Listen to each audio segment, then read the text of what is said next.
They just outnumber. Oh, we Dravening! Oh, boy. Okay, Gio. All right, I see you. Do we like this? I don't mean, care. I like because, Draven, but I don't know if I like Gio playing Draven because they had so many other things they could have played that would have scaled. To get a fair bit of work done. And still going to go. look for the dive. Oh, God. Lehens, the point-blank cocoon as they dive on top of LazyFeel. Lehens could be in trouble, though, as he's just dead. Not sure about that one. The flash out from to have Cryo to make that whole thing just completely falls on its face, and now Gio's like, well, I got my consolation call, and here we go. I hope we don't lose our stacks, as Kingin may be in trouble. That's a powerful ghoulie wall as Kingin looking to try and get out of there. Hammer does come on through, but that is one more shovel, and Rich takes it down. He's hitting those. Wait, which character? The Zebo. Ah! He has his zombies donut. Hold up. Very cute. Great handshake from Andil. Gio is just dead. Those adoration stacks just lying on the floor. Is that they have the Realm Warp and double teleports and the Grand Starfall, as now Gideon could be in trouble. They are on the wrong side of this as Lehens has come on over. But that is Sponge now trying to get bailed out. It's not going to work though. Gideon going to be just fine, and Lehens went up into the sky to deny that one. And in fact, it's kind of an awkward composition as far as getting those bailout resets because they can keep themselves alive for that little bit of time. As Gideon is now just dead, guys. Why he walked up there, we may never... We'll be seen on this ward. Yep, great handshake as Yukal in position. That repel absolutely fantastic. And Gideon and Calyx, the flash forward! And oh, guys, wait for the whirling death! It's okay. He had more Starfall warp, you know, to get everyone from everywhere. The idea behind this composition for Nongshim is just so glad we got to the bottom of this. The Bzoms have ghosts. I don't think anyone has ghosts. Lehens is a ghost, by the way. Oh, did you see the little legs? Come down. He almost is able to secure this Grump away. Realm Warp, though, is being employed. Yeah, and there is the Grand Starfall as well. Hostile takeover, though. They're just fighting each other. Still, in goes Gideon, and they're splitting their focus. It doesn't quite work out, and now Gideon, not enough of a wall, as the Dravens cashing in, ladies and gentlemen, from across the map. Rich wants to get bailed out. It almost happens, but Kingin just dives on top of Andil. He needs to get Fate's Called advantage. It swung 2,000. He also swung a Ghost Blade. He also cashed a call as well. Yeah. It's just insane. So the Draven was too big to fail. It is now. Mention it. Well, he's just going to walk towards two people. He's going to say stand aside, and they're going to say, all right, flashes out of the way of the hostile takeover. That's another kill, but Sponge, he's able to offer one back. Still, I think you're happy to take that trade to get more money onto your Draven. As they get a charge. Will get a charge. Yeah. And Rich is going to get a turret in return. I know this looks exciting in cinematic, but he teleports still completes now. It doesn't get canceled. Kingin looking for Rich, and he's got Gideon there to turn up alongside him, and the Maiden just has to watch as Yorick goes down. Too, like, I just like instinctively press F in my mind. Yep. Oh my God. You know, it's okay for Draven. Especially Draven that has a Renata, but it doesn't have a Renata in this game. It's playing into one. Worse rather than better. We had for that DRX stat earlier this week on Nongshim's previous match where we were showcasing, as King gets a turret here, showcasing that their early games are the worst in the league. About as Rich puts himself in the ghoulie cage. It's just going to be like they're hoping that the Rend is enough to rush this down. I mean, they have Callista, so they have a lot of secure here, but I don't know if they're going to win the fight, even if they get the secure. Oh, this is so difficult. Yeah, Yukal on a decent flank angle, and they might be able to get the Otacon, but can they actually get out alive? That's the question. Grand Starfall comes in, Gideon straight into the ghoulie wall, though, as there is the ulti from the Callista helping Andil out, and he is not dead yet. They do manage to take down Lehens. Down goes Gideon at the same time, but Calyx is a monster. Yukal still at full health as Gio chasing after LazyFeel. He's able to pierce it. Even though LazyFeel got chased out of the pit. LazyFeel is not going to get bailed out of this one, ladies and gentlemen. He is... Nongshim in position to try and fight for this if there is some sort of attempt. Realm Warp to come in, though, and Rich finds himself in a very uncomfortable position. Gio, though, is just fighting against Yukal. That charm had to land. Otherwise, they weren't going to get that kill, and as it turned out, the charm didn't land. Yeah, so Yukal just loses most of his health, doesn't have teleport, and I think that Nongshim know they can't Baron from this, but they could just push mid hard. If they can get some desync backs here, they certainly could. I mean, the problem is when they go back, then the Baron just goes over to Nongshim. They're going to look for a fight here instead as the, oh my God, the Whirling Death is just massive damage. Hostile takeover is not taking anyone. Each and every axe he tosses into the Baron's face. Would you say that he's reminding them of their mortality wall? Yeah, I think so. Baron is reminded. Does Baron have a ghost? And then there's push in mid lane and top lane. So the Dragon, not something that Nongshim really care about here, as Lahen's just going to be dash cannon around. He didn't have full information of who was in that banana brush. I mean, they're just stopped a bunch of backs. Stopping backs and winning the game. Yeah, that would have been solitary Chemtech Dragon and Lahen's for Nexus. And I think Nongshim are kind of okay with it, as the Baron buffed minions looking for some Nexus turrets. The rest of DRX are able to get back, but the Maiden is going to melt. And there are still minions here. My god, even the shock blasts are really scary now, as Andil does find a knock-up and a handshake onto Calyx, but he just goes golden. Gideon is in amongst it. LazyFeel, hop and map at the Whirling Death. It should be enough to take him down, but never mind. The bailout is actually pretty good. And actually, they will secure said Dragon. Well, at least they're here for now. Lahen's moves over. There is a handshake. He gets pulled in, but of course, he is Elise. So he goes up into the sky. Hard to get that steal. Yukal in an uncomfortable position here. Sponge goes in, but he's going to go out via the Death Chamber, I'm pretty sure. He flashes, desperately looking for the bailout, but it does not work, as now Yukal, he goes golden. Jiu's going to put an axe in him. And yes, they managed to get the kill onto Calyx here, but at what cost is the question. Gideon will be able to just jump on top of the Callista. Andil, no way out for him either. Stand aside, good sir, says Jiu. And he's just able to throw that Whirling Axe. My god, that does a lot of damage. There's the ace here for Nongshim. Felt like it was pretty inevitable, as 9,000 gold the lead. They will just move with so many packets of Ramyun towards this Nexus and take it down. Really well played here by Nongshim. Love the composition, the execution, and the Draven was a bit of volatility that I didn't necessarily want. But, you know, they played it well. They got that cash in from top lane, got the turret, got the Ko, and he's situational based on your Narbar. Whereas there is the good old Shen. Oh, and boy. This is the good old ninja delivery system as well. The Nocturne ults in. There's a Shen on top of him as well. We saw a Shen more recently. You can in fact just take the headset off and just start talking into the microphone from across the way. Is now Kingen going aggressive onto Rich here. The Narbar looking okay as Sponge is coming over, and Kingen, he knows he has to commit to it. He flashes, he picks it up just before the Mega Gnar comes in. He will be sacrificed as, some ticking of the potion was working out there, but a 1-for-1 trade. And going to be played around with here by the Sylas. Calyx utilizing that to help him in the lane as, nice double Shadow Dash there. But the stun does come through. They look to turn it onto Jiu, and the power of the Braum is working as LazyFeel so incredibly close. Lands will finish him off, and now in the battle of the Braum versus Shen, I think I'm feeling like the Shen might be okay. The flash forward as Lahen's gets those empowered autos and then finds the taunt. CS lead as Jiu returns to the lane. Kingen going for it once again. I've seen this one before. This time, there is a Braum. So Concussive Blows comes down. Kingen able to dash his way out. I think he'll be okay for the moment. Does have the needlework, so he'll be fine. Andil making a big game this time. They have enough minions. Gwen may die.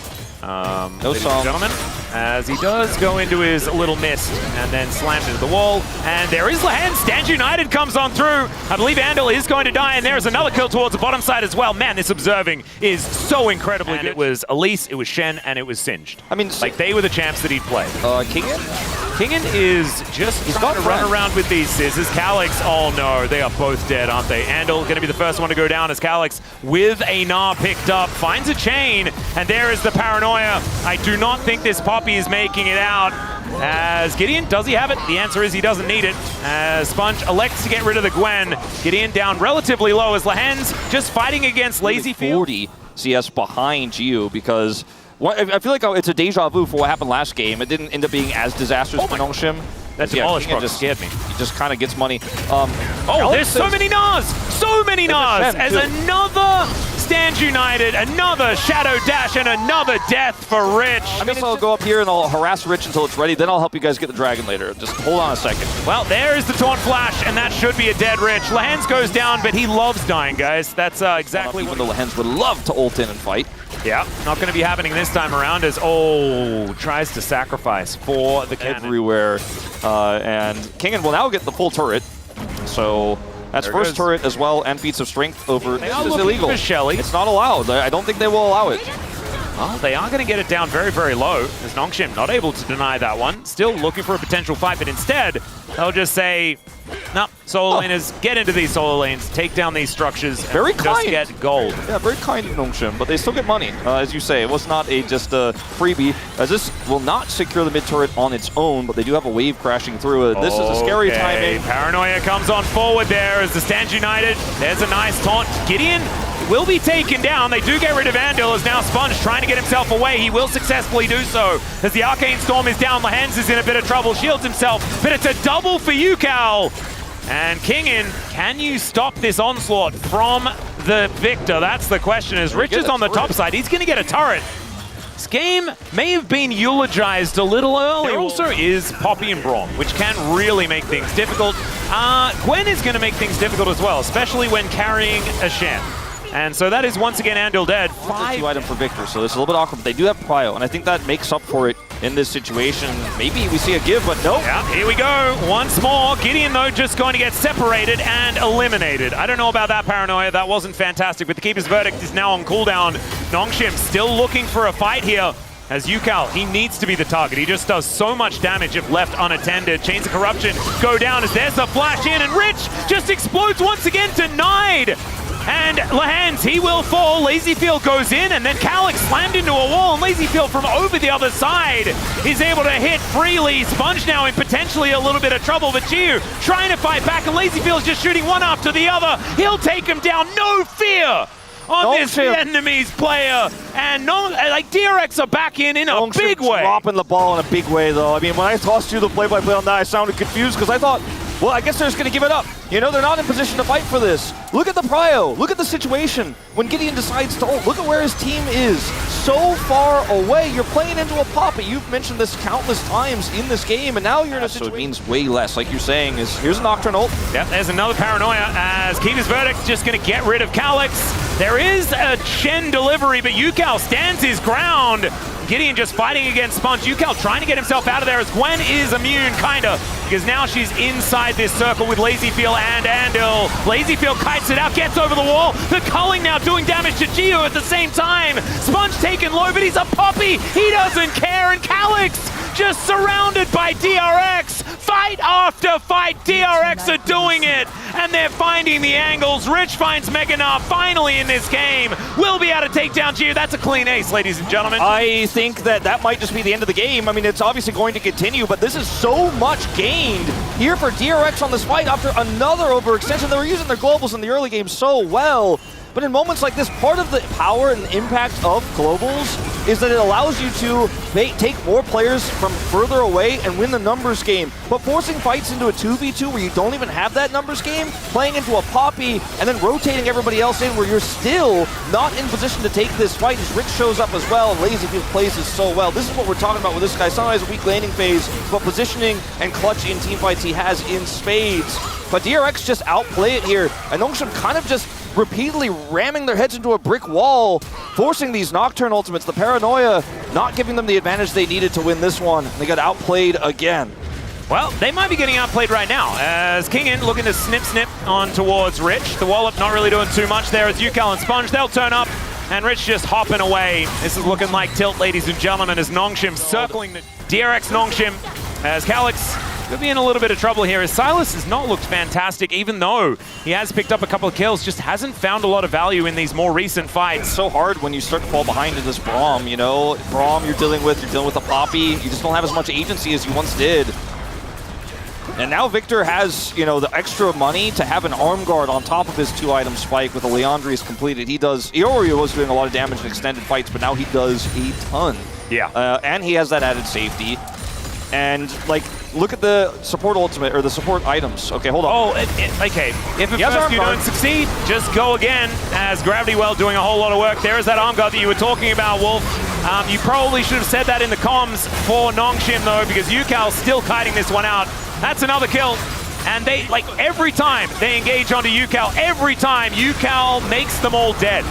That is going to be a Gnar that's stolen away. He does finally die. And now the question for Nongshim is... Victor alone in mid lane seems like a good play to go in. Like, that's your natural Nocturne instinct is I press R. We got to catch this guy. Trigger. But it is making it go faster. You know, it's not really pushing them in the right direction. As you had a 2,000 gold lead, but now we're the same. You and I are exactly the same. Yep. And Lehens is going to look for something, but there is the double gnaw. The turret is working overtime here at the same time.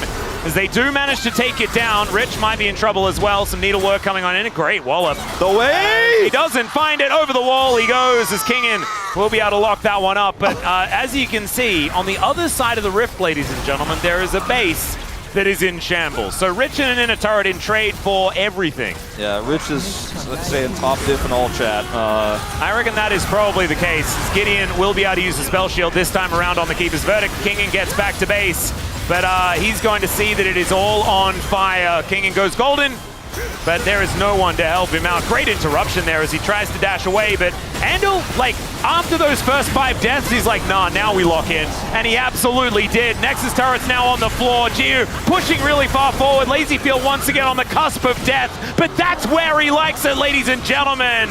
No redemption for Lehens, and there goes the Nexus. We're going to 3 here in our first moment. This is so hard to play. I think that when you consider what DRX has in isolation, it's amazing, right? You have so much frontline, you have the Weaver's Wall setups, like Jhin, in theory, should be safe, but there's also a lot of ways to get on top of him with a Viego on the flank. You know, Equalizer can hit him from far away. Level 6 still, of course. And so winning this fight after losing control is going to be tough as... yeah, there's the bullet time just thrown out by Jiu. Picks up the kill onto the Scanner at the same time. Big dove here. It's going to be still quite challenging. Big wave. Yep, Solar Flare is going to connect, and they look to just get on top of Yukal. Andal is playing defense really nicely, though, as the bullet time came on through. Still, Yukal going to die, and the curtain call from over the wall here might need to be cancelled as the last bullet does fly on through. Still, that is a lot of value going on over to this Aurora, as Sponge will be denied the Dragon, but he was trying to take more after already having a really good time. Geo is really min-maxing this Misfortune into the Jhin. He is finding all these extra angles to get a little bit more damage, and it hasn't eventuated in a kill in these exchanges, but has been big. As Sponge kind of greets for this and gets away with it as LazyField got back into the mid lane. Weaver's Wall is still up for Yukal, so Kingin, I feel like, just not quite comfortable enough to come over and deny this, and instead decides to just deny some minions by pushing into the turret. Doesn't pick up a plate, but still. Yeah, because he hits LazyField and then even double ups off the minion into him as well. My goodness. Okay, Kingin scrap shielding will get impaled as Yukal puts the rocks down and then just shoves him on top of them. Man, Kingin just can't do anything. He is just dead. And this is the value of that huge in. And okay, Headbutt Pulverize going to connect, but that's a Leona. Do not engage onto her as Lehens not going to get impaled. The flash forward is a little bit of a waste of time, and Shelly's still getting amongst it. It's Yukal that actually locks that one down, but can they keep themselves alive in the fight? Kingin finding some value with the equalizer, but not quite enough. They go 1 for 1 as the Viego's already gone down. Emperor's Divide just to get them out of there as the flash forward. Rich able to pick up the kill onto Calix. And Jiu just trying to keep them in one spot so he can kill them all. LazyField going to die as well. Flamethrower from Kingin will be his worst. When you think of clean League of Legends, these two teams usually not the first two to come to mind, but we're seeing it. And we're engaging onto Lehens again. And that is often a bad move. Double stun. Down goes Yukal immediately. The bullet time value has been disgusting in this game. Welcome back to you, by the way. Brilliant performance. Kingin also is just going to cook LazyField. And they will move back, look for this Hextech Dragon, and Nongshim, that's a good way to solidify yourself in this game. Yeah, and for DRX, engaging on the Leona, as you pointed out, is not necessarily the best way to start things off, as he has Aftershock, he has Eclipse, he is not going to die. Nope. Even here, as Sponge was thinking about going for that particular option, Jiu not going to be as lucky as he looks to walk his way out. Gets a shield, and the Bloodthirster did kind of keep me. They kept it interested? Not for this upcoming fight necessarily, as Nongshim, there's no reason to force, just reminding you. Well, there is a bullet time as the Weaver's Wall from Yukal is continuing to try and make a play here. As, let's see, Seismic Shove does find the Misfortune, and down she goes once again. I'm really, like, Caster Curses is so real, man. Yeah, what was that? I was, like, in that team fight around the Dragon, I was like, Jiu, that's so great that you're playing this well. And then twice in a row, things haven't been as great. This is great for Gideon, though. He's going to start with the first kill. Let's see how much more he can get. Takes a long time to kill Lehens as Sponge going to go down. Emperor's Divide just going to hoover up the Jhin. But Calix is still going to fall. Gideon doesn't have as much damage just yet. Gideon will show up. So much damage. Though, yeah. Yeah, this is just down as... Oh my my god, he steals it! Okay, bullet time is going to be the end of Lazy Feel, as we can see. Gideon, it's his turn to be the very long-range Jhin, and he actually picks off Yukao. Seismic Shove throws away Gio, but he doesn't care. Not really useful when you can't fight at this moment in time, and that's going to be Misfortune taking the top inner turret, so much of extra gold going into Gio and a lot of extra map control that comes with it, because look at the turrets here. Now, DRX don't really have any control over the map. They were able to get the mid turret, but like the outers and the top and bottom lanes are still up, as we're going to see a deep TP from Kingen. Yeah, and once again, engage onto Leona is going to be the play. Almost got Dragon is losing interest. Kingen, I'm not sure about this one, buddy, as that blast code not going to work out as he's thrown into the wall. And yeah. I mean, I guess maybe the idea there is like if I go in, maybe. Oh, we fighting again. Oh god. Who are we engaging on again, Wolf? The Leona. Oh no! Okay, Sponge, can you actually get anything done? That equalizer, brilliant, but the Pulverize, even better. The Emperor's Divide one-ups even that, and they all go down. Nongshim finding a gorgeous angle in this team fight. Also able to take down the turret. Calyx getting to work here. And we have some long death timers here. They're going to escort this minion. They want to try to push to really get into those Nexus turrets, and the Voidling comes out. They've got another wave coming, and also Andal is not going to be able to buy time. Oh, and we're not going to call him out for engaging onto a Leona there because the Leona engaged onto him. Yeah. The Wolves are also involved. I think that they might just be able to end this, to be honest. 10 seconds on Lazy Feel. He's a Jhin. I mean, think this King is just done so. and Calyx are all here. This is just going to evaporate. There it goes. Nongshim, 3 games, but they are able to take down DRX in the end. And pretty impressive as far as the last team fight was concerned.